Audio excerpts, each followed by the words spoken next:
Homecoming Revolution, London event 2007. The Homecoming Revolution is a non-profit organisation aimed at reversing the South African skills shortage. They are sponsored by First National Bank. To achieve this, they educate, advise and showcase the opportunities to South Africans living abroad.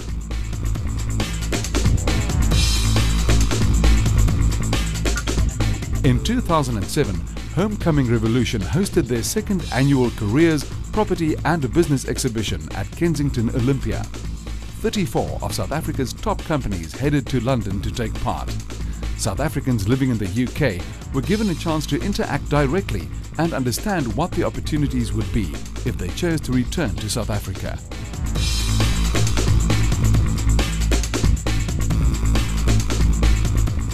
There's definitely a demand-supply imbalance in skills in South Africa, and we're competing no longer just with the local market, we're competing across industries as well as with the global market for the South African skill. Microsoft's here to bring back South African talent back to South Africa.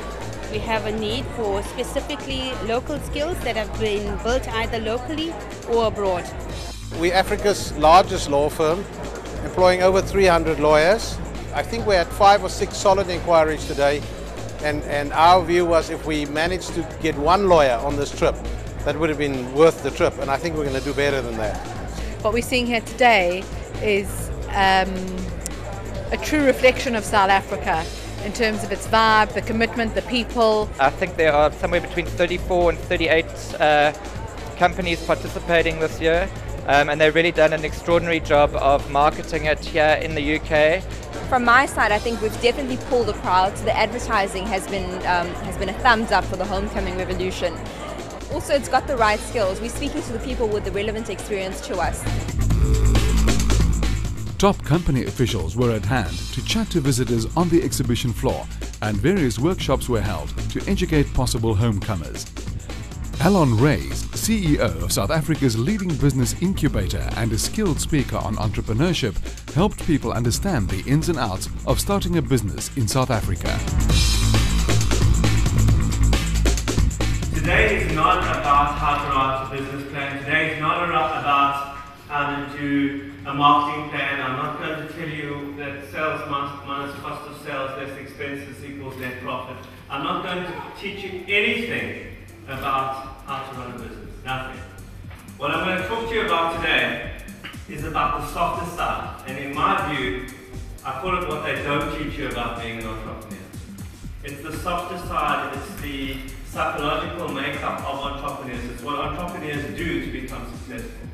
There's a statistic that 96% of businesses fail within 10 years. 96% of businesses fail within 10 years. It's not a South African statistic. We would love to say, in South Africa, that's a scenario. It's a worldwide phenomenon. And what I really devoted the last couple of years is to understanding the difference between the psychological makeup of the 4% and the 96%. As a little boy, with this absolute knowledge that one day I would take over this business, I had no other thought in my mind. Well, according to my parents, she was the wrong girl.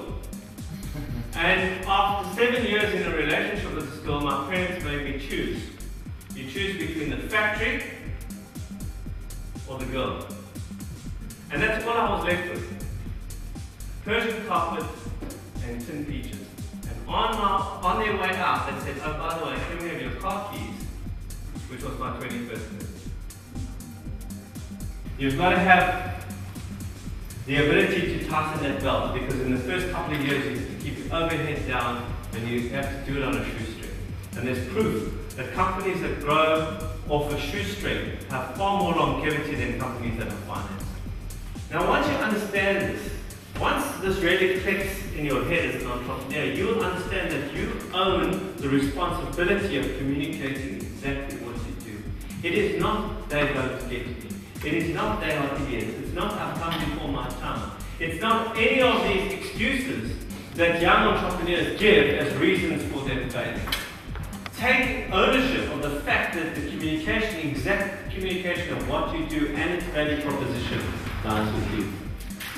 Sonia Stradham conducted a career management workshop that focused on helping people to think and plan ahead for job satisfaction and reintroduction into the South African job market.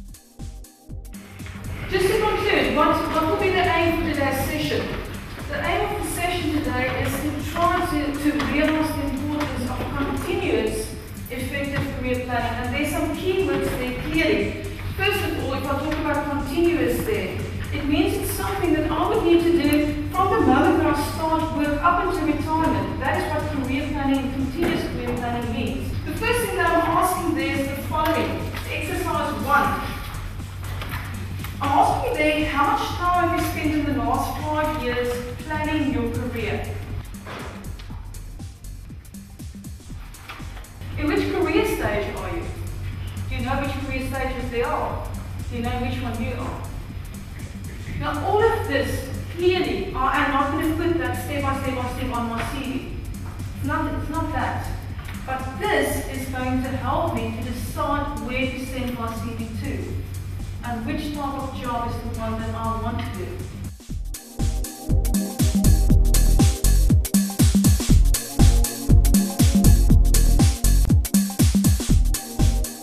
When we came, we didn't really know anything at all, and we found out a lot of information, and we have a lot of contacts that we can pursue in the future. Various industries have shown keen interest in what I do.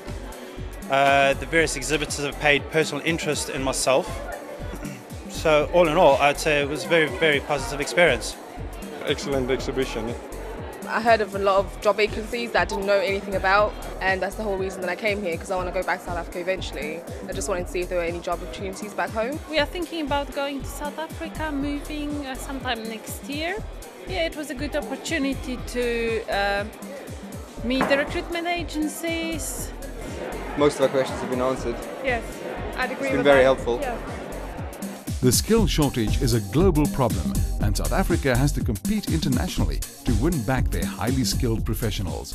Chantel Ilbery, scenario strategist, spoke passionately about South Africa's future as a global player. Just to give you an idea, when we do a strategic session, be it for a country or a company, we have a strategic dialogue. And we use the concept from Socrates, who said that the highest form of human excellence is to question oneself and others.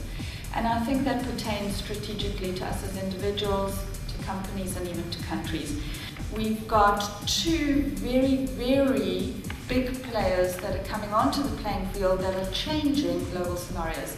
Those two players, as you know, being India and China, two most populous nations in the world, both going through an industrial revolution. And what are the qualities or the criteria for a winning nation?